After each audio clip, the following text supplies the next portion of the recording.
అందరికీ నమస్కారం. డివి realtor channel మీకు స్వాగతం పలుకుతుంది. నేను మీ వెంకటేశ్వర్లు. ఈరోజు ప్రధాన వార్తాపత్రికల్లో వచ్చినటువంటి ప్రధాన వార్తాంశాలని మనం విశ్లేషిస్తే, ముందుగా ఈనాడులో మొదటి పేజీ పరిశీలిద్దాం. 5 ఏళ్లలో 60,000 కోట్లు సాగునీటి ప్రాజెక్టులకు ఖర్చు చేస్తాం. అసెంబ్లీలో రాష్ట్ర ముఖ్యమంత్రి శ్రీ నారా చంద్రబాబు నాయుడు గారు ప్రకటన చేశారు. అసెంబ్లీలో చర్చ సందర్భంగా కేవలం ఈసారి అసెంబ్లీలో సాగునీరు తాగునీరు ప్రాధాన్యతగా చర్చలు సాగాయి.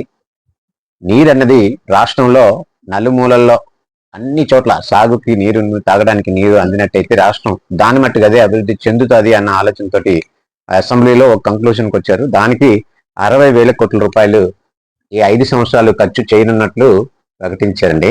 కూటమి ప్రభుత్వంలో ఇప్పటికే 12,000 కోట్లు వెచ్చించాం. నదుల అనుసంధానంతో అన్ని ప్రాంతాలకు నీళ్లు అందిస్తాం. హంద్రీ-నీవా నీళ్లు అందించుకెళ్లి కుప్పం ప్రజల రుణం తీర్చుకున్నాం. శాసనసభలో ముఖ్యమంత్రి చంద్రబాబు పవర్ పాయింట్ ప్రెజెంటేషన్ చేశారు. ఇక్కడ హంద్రీ-నీవా నీళ్లు కుప్పం వరకు, కుప్పం అంటే లాస్ట్ అది తమిళనాడు బార్డర్కి వెళ్ళిపోయింది. కుప్పం అంటే అంతవరకు నీళ్లు వెళ్తాయని కల్లో కూడా ఊహించలేదు. కాకపోతే పనులు జరుగుతూనే ఉన్నాయి, నత్తనడకం జరుగుతున్నాయి. అవి ఇప్పుడు దాన్ని ఒక పూర్తి స్థాయి ఎంత అవసరమో అంత వెచ్చించి ఈ సంవత్సరంన్నరలో 15 నెలల్లో అది పూర్తి చేశారు. పూర్తి చేసి మొన్నే ఆ చివర చెరువులో నీళ్లు పెట్టిన వరకు కూడాను చూసాం మనం. అయితే ఇది అసెంబ్లీలో దాని మీద రాష్ట్ర సాగునీటి ప్రాజెక్టులు 5 ఏళ్లలో 60,000 కోట్లు ఖర్చు చేస్తామని సీఎం చంద్రబాబు ప్రకటించారు. కూటమి అధికారంలోకి వచ్చాక ప్రాజెక్టులపై 12,454 కోట్లు ఖర్చు చేశామని వెల్లడించారు. శాసనసభలో శుక్రవారం జల వనరులపై నిర్వహించిన స్వల్పకాలిక చర్చలో ఆయన మాట్లాడారు. ఏపీని కరువు రహిత రాష్ట్రంగా తయారు చేస్తాం. నదుల అనుసంధానం ద్వారానే నీటి కొరత లేకుండా వ్యవసాయానికి ప్రయోజనం కలుగుతుందని నమ్మే వ్యక్తిని. ఇప్పటికీ గోదావరి కృష్ణా నదుల అనుసంధానం చేశాం చెప్పుకొచ్చారు. ఓకే, ఇంకా తెలుగుదేశం పార్టీలోకి వైకాపా ఎమ్మెల్సీలు వచ్చారండి, 3. గతంలోనే వాళ్ళు ఎమ్మెల్సీ పదవులకి రాజీనామా చేసినప్పటికీ మండలి చైర్మన్ ఆమోదించకపోవడంతో ఇన్నాళ్ళు వెయిట్ చేశారు. ఇప్పుడు చంద్రబాబు సమక్షంలో చేరిన రాజశేఖర్, కళ్యాణ్ చక్రవర్తి, పద్మశ్రీ వైకాపాలో కూలీ బతుకులు వద్దనుకుని తెలుగుదేశంలో చేరామన్న ఎమ్మెల్సీలు. వైకాపా ఎమ్మెల్సీలు మర్రి రాజశేఖర్ రెడ్డి, బల్లి కళ్యాణ్ చక్రవర్తి, కర్రి పద్మశ్రీ తెదేపాలో చేరారు. ఉండవల్లి నివాసంలో శుక్రవారం సీఎం చంద్రబాబు వారికి తెలుగుదేశం తెదేపా కందువా కప్పి పార్టీలోకి ఆహ్వానించారు. ఇదండి వాళ్ళు అక్కడ గతంలోనే చాలా రోజుల కిందటే పార్టీ మారడానికి ఉద్దేశం ఉంది. ఆ ఉద్దేశంతో వాళ్ళు ఎమ్మెల్సీ పదవిని సైతం లెక్క చేయకుండా రాజీనామా చేశారు. కానీ రాజీనామా ఆమోదించకపోవటం వల్ల ఇంతవరకు ఆగారు. ఇప్పుడు ఆ సమయం వచ్చింది.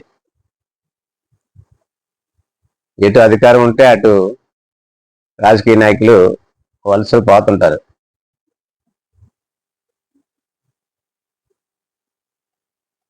ఓఎంసీ గనులు రక్షిత అడవుల హద్దుల నిర్ధారణ కమిటీ. ఇది ఓబులాపురం మైనింగ్ ఎప్పుడు సమస్యలు అనేవి ఉన్నాయి. అక్కడ రాష్ట్రాల మధ్యలో కర్ణాటక సరిహద్దులు, ఆంధ్రప్రదేశ్ కర్ణాటక మధ్యలో సరిహద్దుల్ని నిర్ణయించడం, అటవీ ప్రాంతం మీదిది మాదిది అని ఒక ఖచ్చితమైన సరిహద్దులు నిర్ణయించడం కోసం ఒక కమిటీని ఏర్పాటు చేశారండి. నిర్ధారణ చేయడం కమిటీలు, సరిహద్దు నిర్ధారణ కమిటీ అని వేశారు.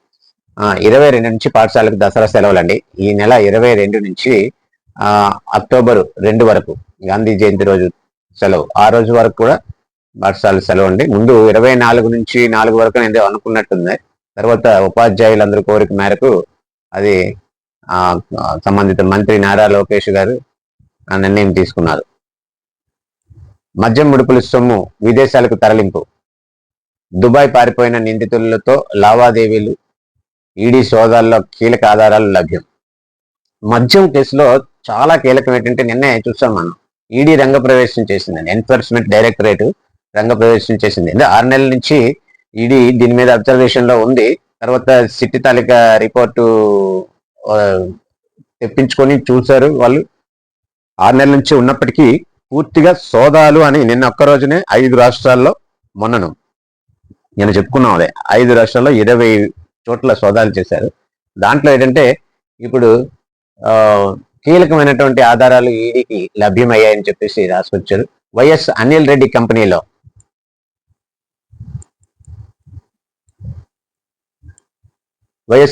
కంపెనీలో సిట్టి సోదాలు. అనిల్ రెడ్డి అని జగన్ పెదనాన్న కుమారుడు అంటండి. మద్యం ముడుపులు సొమ్ము రూటింగ్ కు ఈ కంపెనీలను వాడుకున్నట్టు సిట్టు అనుమానం వ్యక్తం చేస్తుంది. చెన్నై, హైదరాబాద్ లో 10 చోట్ల తనిఖీలు చేశారు. ఆయన చాలా పెద్ద పెద్ద కంపెనీలు ఉన్నాయి 10 చోట్ల. వాటన్నిటిని కూడా తనిఖీ చేశారు. కీలక పత్రాలు, హార్డ్ డిస్క్లు స్వాధీనం చేసుకున్నారని చెప్పేసారు. అలాగే బీపీఎస్ బిల్లును కేబినెట్ ఓకే, 13 ముసాయిదా బిల్లులకు ఆమోదం తెలిపిన మంత్రివర్గం. లోపల పేజీలో ఉంటాయి, చూద్దాం. బెంగళూరుకు జగన్ ఏదో లెక్క రాశారండి. ఎన్నికల ఫలితాలు వెలువడిన నాటి నుంచి 51 సార్లు లేరట. ఆయన ఇల్లు, ఆయన ఇంటికి ఎన్నిసార్లు వెళ్తారు. మరి అధికారం ఉంటే ఆంధ్రాలో చెల్లాయిస్తుంది, అధికారం లేకపోతే లోటస్ పాండ్, బెంగళూరు అటు ఇటు. గతంలో లోటస్ పాండ్, ఇప్పుడేమో యలహంక ప్యాలెస్. కంపెనీలో సిట్టి సోదాలు. బీపీఎస్ బిల్లుకు కేబినెట్ ఓకే అండి నిన్న.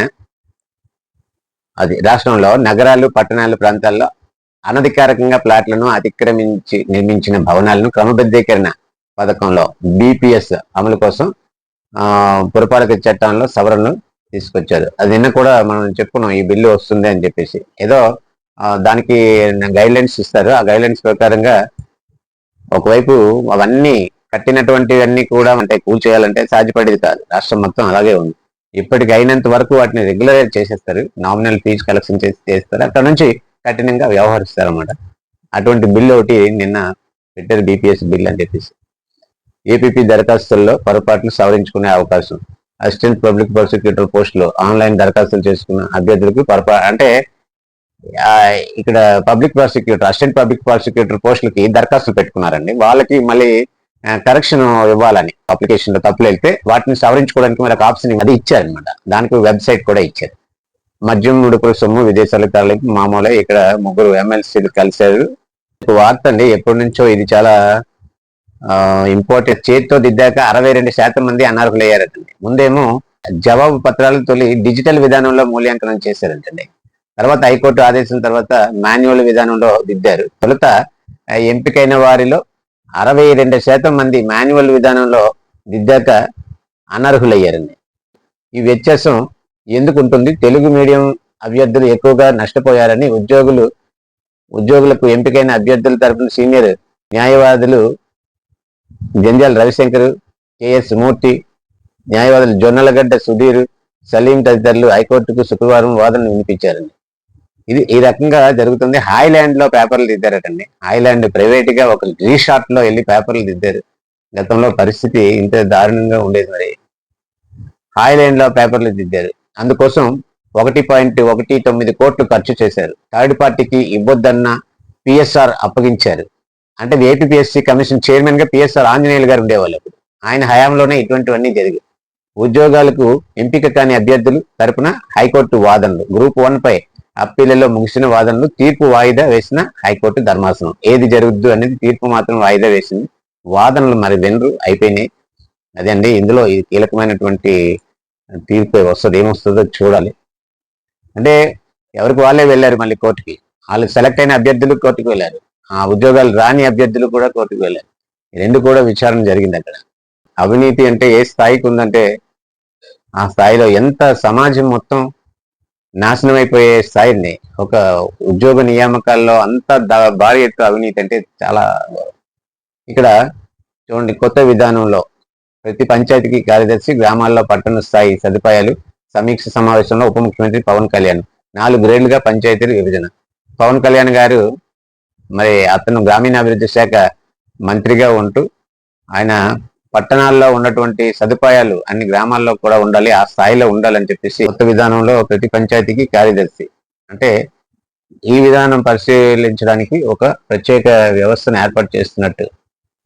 రాష్ట్రంలో పంచాయతీలు 4 గ్రేడ్లుగా విభజించనున్నట్లు ఉప ముఖ్యమంత్రి, పంచాయతీరాజ్ గ్రామీణాభివృద్ధి శాఖ మంత్రి పవన్ కళ్యాణ్ పేర్కొన్నారు. కొత్త విధానంలో ప్రతి పంచాయతీకి కార్యదర్శి స్థాయి అధికారిని ప్రస్తుతం క్లస్టర్ విధానంలో 2-3 గ్రామ పంచాయతీలు బాధ్యత ఒక కార్యదర్శి నిర్వహిస్తున్నారని గుర్తు చేశారు. ప్రతి పంచాయతీకి గ్రేడ్ల వారి కార్యదర్శులు ఉండేలా చర్యలు తీసుకుంటామని వివరించారు. శాసనసభలోని ఉప ముఖ్యమంత్రి కార్యాలయంలో పంచాయతీల్లో అమలు చేస్తున్న విధానం లోపాలు, చేయాల్సిన మార్పులపై పంచాయతీరాజ్ గ్రామీణాభివృద్ధి, సాధారణ పరిపాలన, ఆర్థిక, న్యాయ శాఖల ఉన్నతాధికారులు శుక్రవారం ప్రజెంటేషన్ ఇచ్చిన సందర్భంలో పవన్ కళ్యాణ్ మాట్లాడారు. ప్రజెంట్ ఎలాంటి వ్యవస్థ గ్రామీణ పరిపాలనలో జరుగుతుందో ఆ వ్యవస్థని ప్రజెంటేషన్ చేయడం జరిగింది. దాన్ని ఏ రకంగా మాడిఫికేషన్స్ చేయాలి అని సూచించడం కూడా జరిగింది. అరబ్ నాటో కూటమికి ఆరంభమా, నాటో కూటమికి ఆరంభమా? అరబ్ నాటో అంటే ఇప్పుడు నాటో కూటమి ఎలాగుందో అదే విధంగా అరబ్ నాటో కూటమి అనేది ఒకటి తయారవుతుందా? దానికి ఇది ఆరంభమా? ఏంటిది? చాలా ప్రపంచంలోని ఇది ఒక పెద్ద పెను మార్పు కింద మనం చెప్పుకోవచ్చు. ఇస్లామిక్ దేశాలు అన్ని కలిసి సైనిక సంబంధాన్ని పెట్టుకొని ఒకరికొకరు ఏ దేశం మీదకైనా ఏ దేశమైనా దాడి చేసినా అందరూ కలిసి రియాక్ట్ అయ్యే పరిస్థితిలోనూ ఒక కూటమిని ఏర్పాటు చేయడానికి ఈ అరబ్ కంట్రీస్ అన్ని తయారవుతున్నాయా అన్న ఆలోచన అనేది ఇప్పుడు అందరిలోనే వస్తుంది. ఎందుకంటే ఒక సంపన్న దేశం సౌదీ అరేబియా అంటే చాలా సంపన్నమైన దేశం. అటువంటి దేశం ఇప్పుడు పాకిస్తాన్తో రక్షణ ఒప్పందాన్ని కుదుర్చుకుంది అంటే పాకిస్తాన్ చాలా పేద దేశం, చాలా రాజకీయంగా సంక్షోభంలో ఉంది. అలాంటి ఆర్థికంగా చాలా ఇబ్బందుల్లో ఉన్నటువంటి దేశానికి రక్షణ సంబంధం ఏంటి? ఇప్పుడు వాళ్ళకి డబ్బు ఇవ్వచ్చు, ఆహార పదార్థాలు ఇవ్వచ్చు, వాణిజ్య సహకారం అందించవచ్చు, ఆ ప్రజలకు ఏదైనా వెల్ఫేర్ ఏమైనా చూడొచ్చు. కానీ ఇక్కడ సైనిక సంబంధం అనేసరికి అందరికీ అనుమానాలు వస్తాయి. ఎందుకంటే మనకి పహల్గామ్ ఇన్సిడెంట్ తర్వాత ఆపరేషన్ సింధూర్ అమలు చేసిన తర్వాత వాళ్ళ తాలూగా ఉగ్ర స్థావరాలని నేలమట్టం చేయడం జరిగింది. అలాగే సింధు నది నుంచి నీళ్లు అడ్డుకోవడం జరిగింది. ఇలా కొంచెం భారతదేశం నుంచి పాకిస్తాన్ కొంచెం అన్ని విధాల పాకిస్తాన్కి ఇబ్బందులు ఉన్నాయన్న తరుణంలో మనం కూడా ఏ ఆలోచనతో ఉన్నాం, రేపు ఎప్పుడైనా ఇటువంటి ఉగ్ర దాడి ఏదైనా జరిగితే పెద్ద ఎత్తునే దాడి చేయాలన్న, ఇస్లామాబాద్ ని నాశనం చేస్తారా మన వాళ్ళు అన్నంత కసితో ఉన్నారు. ఇలాంటి తరుణంలో సౌదీ అరేబియా అనేది రక్షణ ఒప్పందం చేసుకోవడం అన్నది ఒక అందరూ ఆలోచించేటటువంటి ఆలోచన. ఆ రకంగా రాసుకొచ్చారు వార్త. ఇది ఎప్పుడో 1960లోను అప్పుడే దీనిలో ఆలోచన ఎలాంటిదో వచ్చిందని చెప్పేసి అవన్నీ ఇప్పుడు తిరగతోడి ఇప్పుడు పాకిస్తాన్ అనమాట లీడింగ్ తీసుకుంటుంది. ఈ రెండు దేశాలకి ఒప్పందం జరిగిన తర్వాత మరో దేశం, మూడో దేశం, నాలుగో దేశం అలాగే ఏవి వస్తాయి అన్నది లీడ్ తీసుకొని పాకిస్తాన్ వెళ్తుంది. ఇది మనం దాన్ని అబ్జర్వ్ చేయాల్సిన పరిస్థితి ఉంది. సభా సమయం అండి ఇది. శాసనసభలో ఎమ్మెల్యేలు ప్రాజెక్టులు పూర్తి చేయాలని చెప్పేసి అందరూ కూడా ముక్త కంఠంతో జరిగింది. వైకాపా అంటే ఇసుక, మద్యం, గనులే. మంత్రి నిమ్మల ఆయన ఇది మొదటి నుంచి వాళ్ళు చేసుకున్నది స్టాండ్, వైను మైను అని చెప్పేసి ఒక స్లోగాన్ ఇచ్చుకుంటూ వచ్చారు. దాని మీడియా పాయింట్ లో మాట్లాడినటువంటి వాళ్ళు జగన్ కి మంచి పేరు వస్తుందని అని చెప్పి వరద కళ్యాణి గారు మాట్లాడారు. వైకాపా జగన్ కి ఏదో మంచి పేరు వస్తుందట, ఆ మంచి పేరు రాకుండా ఆ భయంతో కూటమి ప్రభుత్వం వాటి నిర్మాణాలను అంటే పీపీపీ విధానంలో చేపడుతున్నారని చెప్పేసి. ఇది వాళ్ళకి యాక్చువల్ గా పీపీపీ విధానము అన్నది అది ఈ రోజు కాదు, ఎప్పటి నుంచో ఉంది, కొత్తది ఏం కాదు. అది పూర్తిగా ప్రైవేట్ వాళ్ళకి అమ్మేయడం, వాళ్ళేమో తవ్వుకొని పట్టుకెళ్ళిపోవడం అలాగేం కాదు. ఇక్కడ సాక్షి పరిశీలిద్దాం. సాక్షిలో వార్తలు చూస్తే ఇదిగోండి, ఇప్పుడు దాని గురించి మనం అక్కడ మాట్లాడుతున్నాం. పీపీపీపై ప్రజాగ్రహం. ఈ విధంగా ప్రజల్ని దీని మీద అంటే అవగాహన ఏ మేరకు ఉండే కావాలని ఈ జనాల్ని రెచ్చగొట్టి రాజకీయం చేస్తున్నారా అన్నది జనంకు తెలుసు. కానీ అవగాహన విషయానికి వస్తే పీపీపీ మీద చూస్తే ఇది ఈనాటిది కాదండి.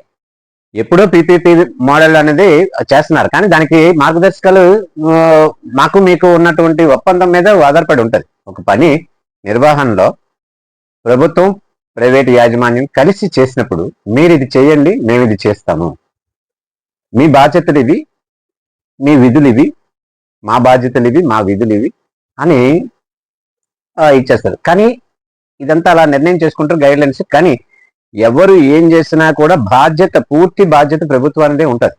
అంతిమంగా ఎవరు కూడా అమ్మేశారు అదేదో తవ్వుకొని పట్టుకెళ్ళిపోతారు, లేకపోతే అదేమో అమ్మేస్తే ఏమవుతుంది, రీసార్ట్ అది ఇంకా స్టార్ హోటల్ కింద మార్చుకోవచ్చు, లేకపోతే పీపీపీ మోడల్ అని అనరు దాన్ని.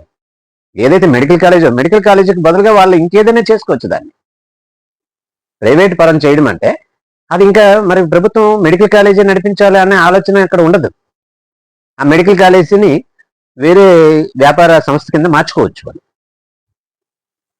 కానీ అలా జనాల్ని నమ్మించి రెచ్చగొట్టి ఇలా పోగు చేసి రాజకీయం చేస్తున్నారు తప్ప ఏం కాదు. ఉదాహరణకి వైఎస్ రాజశేఖర రెడ్డి గారు ఆరోగ్యశ్రీ పెడితే ఏదో కేర్ హాస్పిటల్కి, లేకపోతే ఇంకా మరి ఇంకేదో ఇండస్ హాస్పిటల్కో, లేకపోతే ఇలాగా వేరు వేరు ఆసుపత్రుల్లో మనం ఎవరైనా వైద్యం చేయించుకున్న వాళ్ళకి ప్రభుత్వం సొమ్ము చెల్లించింది, బిల్లు రీఎంబర్స్ చేసింది వాళ్ళకి.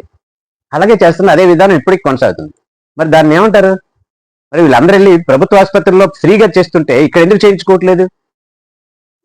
అది పీపీపీ మోడల్ కాదా? అది దాన్ని ఎవరైనా కాదంటారా? కాదంటే ఆర్గ్యూ చేయొచ్చు, మీరు కింద కామెంట్ రూపంలో తెలియజేయండి. ఏదైతే ఆరోగ్యశ్రీ ఉందో రాజశేఖర రెడ్డి గారు పెట్టింది, అది పూర్తిగా ప్రభుత్వమే, ప్రైవేట్ కి బాధ్యత లేదు, భాగస్వామ్యం లేదు అని చెప్పమానండి. కామెంట్ చేయండి ఎవరైనా కిందనే. ఇప్పుడు అదే విధంగా నేషనల్ హైవేస్ ఉన్నాయి. వాజ్పేయి సమయం టైంలో నేషనల్ హైవేని కన్స్ట్రక్షన్ చేసేటప్పుడు ఈ చంద్రబాబు నాయుడు గారు, ఆ వాజ్పేయి గారు ఒక దగ్గర కూర్చున్నప్పుడు ఆలోచన చేశారంట.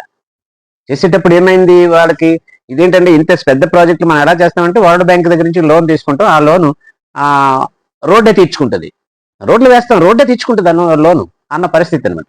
ఎకనామికల్ రీకన్స్ట్రక్షన్ ప్రోగ్రామ్, ఆర్థిక పునర్నిర్మాణ పథకం అనేవాళ్ళు. ఫస్ట్ వచ్చేటప్పుడు చాలా యాజిటేషన్ వచ్చింది, ఎగ్నిస్ట్ చేశారు. ప్రతి దానికి ఇంతే. ఎప్పుడైనా ఒకసారి ఏదో ఈ పనులు ఎర్త్ వర్క్స్ అన్ని కూడాను ఈ డోజర్స్ చేత, తర్వాత ఈ పొక్లైన్స్ చేత, జేసీబీల చేత చేయించడం అనేది మొట్టమొదటి చంద్రబాబు నాయుడు గారు ఇరిగేషన్ కాలువల్లో తీసుకొస్తే దాని మీద రోషయ్య గారు వీళ్ళు అందరూ కలిసి రోడ్డు ఎక్కి కూలీలకు పనులు ఉండవు, ఇంకా ఈ మిషన్లు వచ్చేసాను. ఇప్పుడు ఆ మిషన్ లేకపోతే అసలు పని జరగదు. ప్రైవేట్ వాళ్ళ చేత చేయిస్తున్నారు, మిషన్ల చేత చేయిస్తున్నారు, కూలీలకి ఇంకా పని ఉండదు, ఈ రాష్ట్రంలో మరి తిండి గింజలు ఉండవు అని ఇలాగా చేశారు. ఇలాంటివి ఎప్పుడు ఉన్నాయి. ఇవి ప్రజలు నమ్మితే రాష్ట్రం వెనకబడిపోతుంది, రాష్ట్రం సంస్కరణల దిశగా వెళ్తుంది. ప్రైవేటు మోడల్ అంటే ప్రైవేటు వాళ్ళకి అమ్మేయడం కాదు, పబ్లిక్ ప్రైవేట్ పార్ట్నర్షిప్ అంటే భాగస్వామ్యంలో రన్ అవుతుంది. దానివల్ల వాళ్ళకి కూడా లబ్ధి ఉంటుంది. మరి పని చేస్తారు కదా, ఇవన్నీ కన్స్ట్రక్షన్ చేసి బాగా చేసిన దానికి వాళ్ళకి మేనేజ్మెంట్ కోట వాళ్ళకి ఇచ్చేస్తారు, ఇస్తే ఆ డబ్బు వాళ్ళకి వెళ్తుంది. మరి అదే విధంగా చేస్తే ఇప్పుడు పేదలకి ఏ రకమైన బెనిఫిట్ కలెక్ట్ చేసినట్టు ఇప్పుడు మేనేజ్మెంట్ కోట అని చెప్పి ప్రభుత్వమే పెట్టి కొన్ని సీట్లకి డబ్బులు వసూలు చేస్తుంది.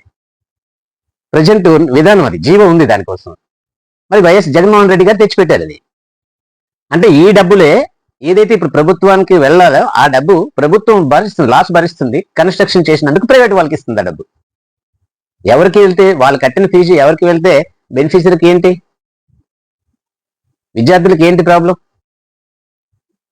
సౌకర్యాలు మెరుగుపరిచిన వాళ్ళకి, పెట్టుబడి పెట్టిన వాళ్ళకి ఆ నిధులు వెళ్తాయి. ఇప్పుడు మనం అన్ని రోడ్లు అన్ని ప్రభుత్వమే స్వయంగా వేసి అధికారులు వెళ్ళి సిమెంట్ కల్పించి రోడ్డు వేస్తారా, లేకపోతే తారు కల్పించి రోడ్డు వేస్తారా? వేయరు కదా, కాంట్రాక్టులకు ఇస్తున్నారు కదా, అంతా పీపీపీ కదా, ఎప్పటి నుంచో జరుగుతుందే కదా.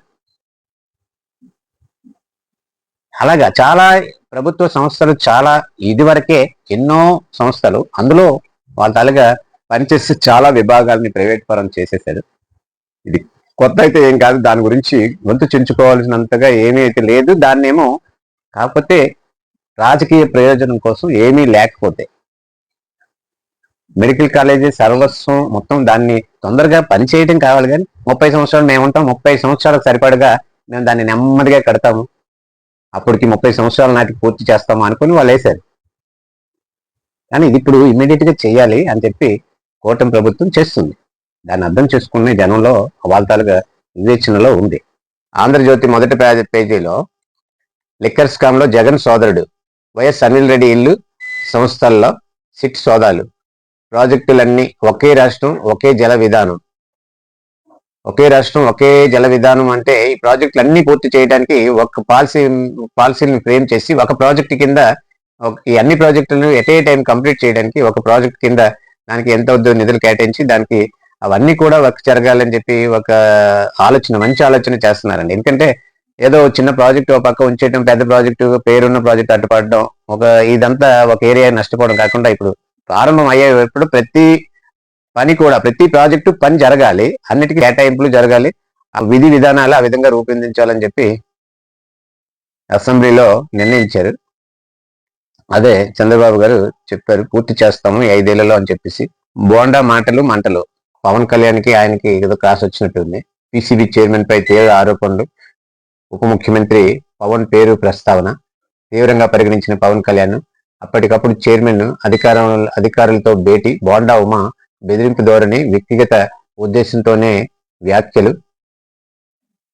సీఎంకు నివేదించాలని పవన్ నిర్ణయం, హెక్టార్కు 50,000 సాయం, కష్టాల్లో ఉన్న ఉల్లి రైతులకు కూటమి ప్రభుత్వం అండ, సీఎం చంద్రబాబు కీలక నిర్ణయం, మంత్రి అచ్చెన్నాయుడు వెల్లడి, ఇప్పటికే 139,000 క్వింటాలు కొనుగోలు చేశామని చెప్పేసి రాశారు. అదే సమస్య అనేది ఎస్టాబ్లిష్ చేస్తాం, దాన్ని పరిష్కరించేది కూడా ఎస్టాబ్లిష్ చేయాలి. మళ్ళీ మట్టి దందా, కూటమి ప్రభుత్వంలోనూ చెలరేగుతున్న వైసీపీ మాఫియా, పోలవరం కాలువగట్టను తవ్వేస్తున్న కొడాలి నాని అనుచరులు. మరి వీళ్ళకి కూటమి ప్రభుత్వం ఏం చేస్తుంది, ఏదో కేసు పెడుతుంది, బెయిల్ తెచ్చుకుంటాము అన్న పరిస్థితిలో ఉన్నారండి. ఈలోపు ఎంతైతే అంత మొదట జరిగినటువంటి దారి ఏదైతే ఉందో ఆ దారిలో నడుస్తున్నారు కొడాలి నాని అనుచరులు. ఇప్పటికి మళ్ళీ పోలవరం కాలువ గట్టుని తవ్వేస్తున్నారు. ముందే ఆ గట్టుని సగం తీసేశారు, ఇప్పుడు కూడా అదే పనిలో ఉన్నారనమాట మట్టి దందా కోసం. అవినీతి ఏ స్థాయిలో ఉందంటే రేపొద్దున్న ఆ కాలువ గట్టి ఏమవుతుంది, మొత్తం ఎంత స్థాయిలో ఎంత ప్రమాదాలు జరిగే అవకాశం ఉంది. బుడమేరు గట్టి ఏ విధంగా అయింది. దేశంలోనే అత్యంత సుందర నగరంగా అమరావతి, ముఖ్యమంత్రి చంద్రబాబు నాయుడు నాయకత్వంలో అమరావతి రాజధాని దేశంలోనే అత్యంత సుందర నగరంగా మారనుందని ఎంపీ కేశినేని శివనాథ్ అన్నారు. ఏ కన్వెన్షన్ నెలల్కో ఆధ్వర్యంలో ఏర్పాటు చేసిన అమరావతి ప్రాపర్టీ షో శుక్రవారం ఆయన ఎమ్మెల్యే గద్దె రామ్మోహన్, మంత్రి నారాయణతో కలిసి ప్రారంభించారు. గతంలో కంటే ఘనంగా దసరా ఉత్సవాలు. దేవాదాయ మంత్రి. ఆంధ్రప్రభని చూద్దామండి. ఆంధ్రప్రభలో కూడా కొన్ని వార్తలు, ముఖ్యమైన వార్తలను మనం చూసుకోవాలి. నదుల అనుసంధానం బాధ్యత ఎన్డీఏదే. అది ఎన్డీఏ ప్రభుత్వం ఉండేటప్పుడు, ఎలాగూ కేంద్రంలోనూ అనుకూలమైన ప్రభుత్వం ఉండేటప్పుడే ఇటువంటివి చేసుకోవాలి. మరి డబుల్ ఇంజిన్ సర్కార్ అంటే నదుల అనుసంధానం చేస్తే అధికమైనటువంటి నీరు ప్రవహిస్తున్నటువంటి నదుల నుంచి నీరు లేనిటువంటి నదుల్లోకి నీరు రావడం, తర్వాత కాలువల ద్వారా అటువైపు సాగుకి ఉండటం, దాని ఆయకట్టు కూడా. అంటే ఇప్పుడు నీళ్లున్నంత కాలం, వర్షాకాలం ఈ నది నీటి ఆయకట్టు అంతా నది నీటితో సాగవుతుంది. నీళ్లు నదిలో ఇంకిపోయినప్పుడు పక్క నది నుంచి నీళ్ళు వస్తాయి, ఇదే ఆయకట్టు సాగవుతుంటది. ఆ రకంగా చూస్తే రాష్ట్రం మొత్తం కూడా సస్యశ్యామలం చేయొచ్చు అన్న ఒక ఆలోచన ఎప్పటి నుంచో, అప్పుడు వాజ్పేయి గారు ఉన్నప్పటి నుంచి, పివి నరసింహారావు గారు ఉన్నప్పటి నుంచి కూడా ఇది ముందుకు తెస్తున్నారు. అది ఏదో పట్టిసీమ వల్ల కృష్ణాకి గోదావరి జలాలు రావటం, ఆ నదిలో పడి మరి కృష్ణా కాలువ నుంచి అటు పట్టిసీమ రైతులకు అనమాట నీళ్ళు వెళ్ళాయి. అది ఒక రకంగా కృష్ణా గోదావరి అనుసంధానం అని చెప్పుకోవచ్చు. ఇక మిగిలిన నదులు కూడా ఆ విధంగా చేసినట్టయితే బాగుంటుందని చెప్పి ఒక ప్రణాళిక అయితే ఎప్పటి నుంచో ఉంది, చూడాలి. అమరావతిలో భూసేకరణ ఇక లేనట్టే, నాలా ట్యాక్స్ రద్దుకు చట్ట సవరణ. అమరావతిలో ఎస్పీవీకి పచ్చ జెండా, ఆటో డ్రైవర్లకు 15,000 ఆర్థిక సాయానికి గ్రీన్ సిగ్నల్, 13 అంశాలు కేబినెట్ ఆమోద ముద్ర. ఇది 13 అంశాలు అండి, నిన్న కేబినెట్ లో ఆమోద ముద్ర వేశారు. దాంట్లో మెయిన్ నాలా ట్యాక్స్ తీసేశారు. నాలా అంటే ఇప్పుడు మనకు తెలుసు, ఏదైనా ల్యాండ్, అగ్రికల్చర్ ల్యాండ్ ఒకటి ఉంటే దాన్ని కన్వర్షన్ పెట్టుకొని కమర్షియల్ గా మనం షెడ్లో ఏవో వేసుకోవాలంటే కమర్షియల్ ట్యాక్స్, కమర్షియల్ గా మారుస్తుంది దాన్ని. ఆ విధంగా ల్యాండ్ కన్వర్షన్ చేసేటప్పుడు ట్యాక్స్ కట్టేది నాలా ట్యాక్స్ ఉంటుంది, దాన్ని రద్దు చేశారు. మరి చట్ట సవరణ చేశారు దాని మీద. అమరావతిలో ఎస్పీవీకి పచ్చ జెండా, ఆటో డ్రైవర్లకు 15,000 సాయానికి గ్రీన్ సిగ్నల్. ఆటో డ్రైవర్లు కూడా ఇక్కడ కేబినెట్ లో పెట్టారు, వాళ్ళకి 15,000 దసరాకి వేస్తామన్నారు కాబట్టి దాన్ని కూడా కేబినెట్ లో పెట్టారు. ఇలాంటివి చాలా ఉన్నాయి, 13 అంశాలు. రాజధాని అమరావతిలో 343 ఎకరాల భూసేకరణకు సంబంధించి జారీ చేసిన నోటిఫికేషన్ వెనక్కి తీసుకునేందుకు మంత్రిమండలి ఆమోద ముద్ర వేసింది. వాళ్ళు కలిస్తే ఒప్పు, నేను కలిస్తే తప్ప, ఎవరైనా కలవచ్చు. బాబు అరెస్ట్ చేసినప్పుడు కేసీఆర్, కేటీఆర్ ఏమయ్యారు? హైదరాబాద్ జనం రోడ్డెక్కి కొట్టించేందుకు ఢిల్లీ చిట్చాట్ లో తెలంగాణ రేవంత్ మంత్రి. ఢిల్లీలో చిట్చాట్ లో తెలంగాణ ముఖ్యమంత్రి రేవంత్ రెడ్డి కేటీఆర్ ని ఉద్దేశించి అన్నారు, ఏదో చంద్రబాబుని, లోకేష్ ని, వాళ్ళని కలవడం అనేది, వీళ్ళు కలవడం, వాళ్ళు కలవడం అనేది అది తప్పు అన్నట్టుగా ఇచ్చేస్తారు. ముఖ్యంగా ఇక్కడ మనం బాగా ఆలోచించిన ఒక పాయింట్ ఏంటంటే, ఆంధ్రాని ఎగ్నెస్ట్ చేస్తే, ఆంధ్రాని ఇడితే మనకి బతుకుంది, మనకి ఓట్లు వస్తాయి, తెలంగాణ వాళ్ళు ఓట్లు వేస్తారు అన్న ఒకే సిద్ధాంతంతో బతుకుతుంది కేసీఆర్ పార్టీ. కానీ అందుకనే ఇప్పుడు రేవంత్ని బదనాం చేయాలన్నా కూడా చంద్రబాబుకి నీకు ఏదో సంబంధం ఉంది అని చెప్పడం, లేకపోతే ఇలా ఏదైనా అంటే ఇక్కడ ఏదో నేరం ఘోరం లాగా ఆంధ్రాని బూచిలా చూపించే సెంటిమెంట్ తోని కేవలం రాజకీయాలు చేయాలని వాళ్ళు పబ్బం గడుపుకోవాలని చూసే బిఆర్ఎస్ పార్టీ ఆ విధమైన వ్యాఖ్యలు చేస్తుంది. దాన్ని ప్రజలు, తెలుగు రాష్ట్రాల ప్రజలు, ఉభయ తెలుగు రాష్ట్రాల ప్రజలు కూడా అర్థం చేసుకోవాలి. బాగా అర్థం చేసుకుని ఇప్పటికే అర్థం చేసుకున్నారు. అందుకే వాళ్ళకి సరిగ్గా బుద్ధి చెప్పారు. తెలుగు రిలేషన్ ఎట్టిపోద్దండి, బౌండరీస్ మారిపోయాయి కానీ రిలేషన్ ఎట్టిపోద్ది, ఆ బంధం ఎక్కడికి పోద్ది, ఎవరు తీసేయగలరు? ఈ రాజకీయాల్లో అందరు ప్రజల్లో ఉన్నటువంటి బాండ్ని ఈ రాజకీయ నాయకులు కట్ చేయగలరా? ఎంత సెంటిమెంట్ కొన్నాళ్ళైతే మభ్య పెట్టగలరు, ఎల్లకాలం మభ్య పెట్టగలరా? ఎల్లకాలం సెంటిమెంట్ రాజకీయాలు చేయగలరా? ఇదేనా పాకిస్తాన్, ఇండియా? సెంటిమెంట్ రాజకీయాలు చేయలేదు. చాలా దారుణంగా ఉంది కేసీఆర్, కేటీఆర్ పరిస్థితి. అది జనం అర్థం చేసుకుంటే క్లియర్గా తెలుసు. ఓకే, ఇదండి 4 పత్రికల్లో వచ్చిన వార్తా అంశాన్ని మనం పరిశీలన చేసుకున్నాం. మరి చివరిదాకా చూసినందుకు ధన్యవాదాలు తెలియజేసుకుంటూ ఛానల్ని సబ్స్క్రైబ్ చేయండి, వీడియోని లైక్ చేయండి, మిత్రులకు షేర్ చేయండి. ధన్యవాదాలు.